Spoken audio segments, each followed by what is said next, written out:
এক টুকরো গুস্তের লাগি কানছে গরিব পোলাপান, সেই গুস্ত ফ্রিজে থুয়া বিয়াই বাড়ি পাঠাওরা। গুস্ত ফ্রিজে থুয়া খাও তুমি বছর ভরিয়া, গুস্ত ফ্রিজে থুয়া খাও তুমি বছর ভরিয়া, তাজা গাছে মরা ডাল ঘুম দিয়া কাটাবি রে মন কত কাল। গুস্ত যাদের জন্য কুরবানি দিলাম এদের কুরবানি নাই। গুস্ত হলো ফ্রিজ ভরা, আর বছরে বছরে বিয়ে আসবে তাদেরকে গুস্ত খাওয়াবে। আল্লাহর রাস্তায় কুরবানি বাতিল হয়ে যাবে। আপনার পাশের গরিব মানুষ যেন না খেয়ে না থাকে, অবশ্যই আপনার দরবার থেকে কেউ যেন ফিরে না যায়। মিনিমাম সেটুকু দেওয়ার চেষ্টা করবেন যে তার ফ্যামিলিতে 2-3 জন সদস্যর যেন একবেলা যেন খাবার হয়। তার কারণ আপনি কুরবানি দিয়েছেন আল্লাহর জন্য, আল্লাহর রাস্তায় কুরবানি দিয়েছেন। আখলিস দীনাকা ইয়াকফিকা আমালুল কলিল, যে আপনার নিয়তটাই হলো অল্প আমলের নিয়তটাই হলো আপনার জন্য যথেষ্ট। বড় গরু কুরবানি দিতে হবে, আপনি সামর্থ্য নাই, ছোট্ট একটা খাসি কুরবানি দিয়ে আপনি সবাইকে বিলিয়ে দেন। আর পাশাপাশি আপনার যে হিংসা এটাকে বাদ দিয়ে দেন। আপনার মনে যে মানুষের প্রতি বিদ্বেষ এটা বন্ধ করে দেন। অর্থাৎ আপনার মনে যে পশুত্ব স্বরূপ যে আচরণ আছে এই আচরণটা কুরবানির দিন একদম কুরবানি গরুর সঙ্গে জবাই করে দিয়ে দেন।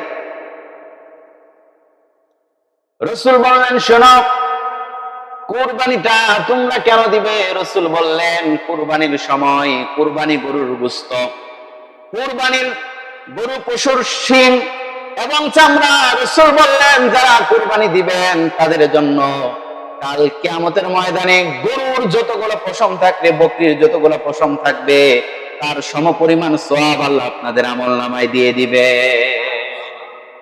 কিয়ামতের ময়দানে রব্বুল আলামিন যেদিন নেকিগুলা যখন ওজন দিবেন, কোন মানুষের নেকিগুলা যদি কম যদি হয়ে যায়, ওই যে কুরবানির সময় গরুর শিং গরুর খোরাগুলা যে ফেলে দিয়েছিলেন, এবার আল্লাহ তাআলা ফেরেশতাদেরকে বলবেন, ফেরেশতারা তোমরা দেখো ওই মানুষের কুরবানিটা কবুল হয়েছে কিনা।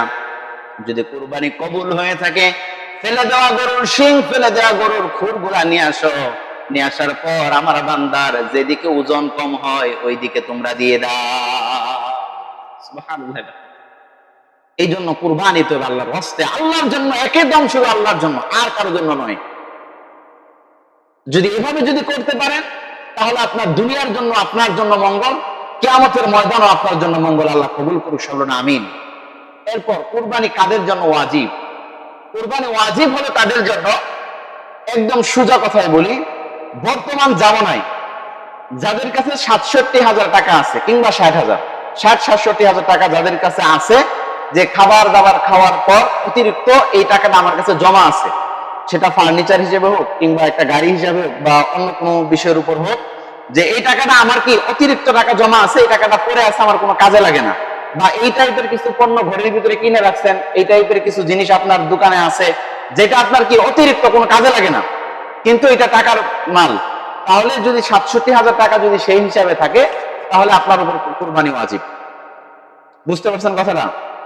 যদি ৬৭,০০০ টাকা থাকে আপনার উপর কুরবানি ওয়াজিব। আপনি এখন ১০,০০০ টাকা ছাগল কিনে দিতে পারেন, ২০,০০০ টাকা দিয়ে ভাগে কুরবানি দিতে পারেন, গরু কুরবানি দিতে পারেন, কোনো অসুবিধা নাই। আর গরু কেনার ক্ষেত্রে অবশ্যই কোনো ত্রুটিযুক্ত গরু আমরা কিনবো না। মাসালা সহজ, পেঁচগুছের দরকার নাই। কোন ত্রুটিযুক্ত গরু আমরা কিনবো না, যেটার পা দেখতে সুন্দর, যেটার শিংগুলা দেখতে সুন্দর, কোনো ভাঙা নাই, লেজ কাটা নাই, অর্থাৎ কোনো ত্রুটি নাই, এই টাইপের গরু আমরা করবো না ইনশাআল্লাহ।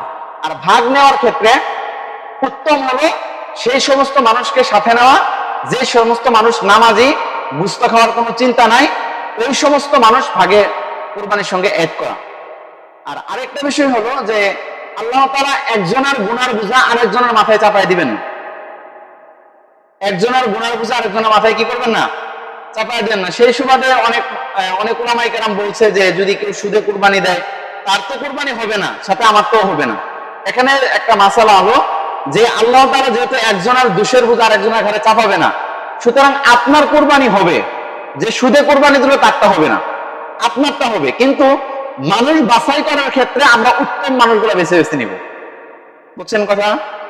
যে মানুষ যাচাই বাছাই করার ক্ষেত্রে আমরা যারা ভালো মানুষ, তারা নামাজি মানুষ, সুদে টাকা লাগায় না, এমন টাইপের মানুষ দেখে আমরা ভাগে কি কুরবানির জন্য নিয়ে নিব। বলেন ইনশাআল্লাহ।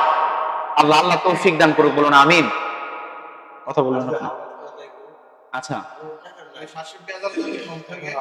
এখন হাওলাতের বিষয়টা হলো, যেমন সামরিক সময় আপনার এমন যে আমার ব্যাংকে 20 লাখ টাকা ঋণ আছে, কথা বুঝেন, ব্যাংকে 20 লাখ টাকা ঋণ আছে। এখন আপনার এটা মনে হচ্ছে যে আমি যদি কুরবানি দেই তাহলে ওই 20 লাখ টাকা আমি যে কোনো মুহূর্তে দিতে পারবো বা পরবর্তী দেওয়ার সামর্থ্য আছে, তাহলে কোনো অসুবিধা নাই। দেখুন এখন আপনার 1 লাখ টাকা ধার করে নিয়ে কুরবানি দিচ্ছেন, আপনার এমন হবে না যে না আমি সামনের মাসে 1 লাখ টাকা দিতে পারবো, সমস্যা হবে না। আপনার মনে সাহস আছে, তাহলে আপনি কুরবানি দিয়ে দিবেন, কোনো অসুবিধা নাই। দেওয়ার ক্ষমতা আছে, তাইলে আপনি কুরবানি দিয়ে দিবেন, কোনো সমস্যা নেই। আর কুরবানি তো এটা আল্লাহর ওয়াস্তে দিবেন, আল্লাহ আপনার সবকিছু ব্যবস্থা করে দেবেন ইনশাআল্লাহ। আল্লাহ সবকিছু ব্যবস্থা করে দেবে, কোনো অসুবিধা নাই। আল্লাহ তাআলা আমাদের তৌফিক দান করুন। হ্যাঁ, 67,000 যদি কম থাকে, এটা আমি আপনাকে কিন্তু প্রথমে একটা কথা বলছি, যেটা আপনার মনের উপর ডিপেন্ড। যখন আপনার এই 67,000 টাকার ভিতরে কম থাকে, তাহলে যদি আপনি চিন্তা করেন যে 67,000 টাকার কম আছে, তাহলে আমি কুরবানি দিব না, ইসলাম আপনার উপরে ওয়াজিব করে নাই।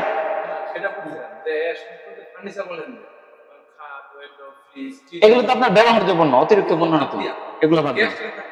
ক্যাশ টাকা এবং আপনার একটা ব্যবসার মাল, যেগুলো যে আপনি ব্যবসা পরিচালনা করতেছেন, এই টাইপের দোকান চালান, যেগুলো আপনি ঘরের ভিতরে ব্যবহার করেন, এগুলো না। কিন্তু ঘরের ভিতরে আবার স্বর্ণ আছে, তাহলে কিন্তু এটা কিন্তু অতিরিক্ত মাল।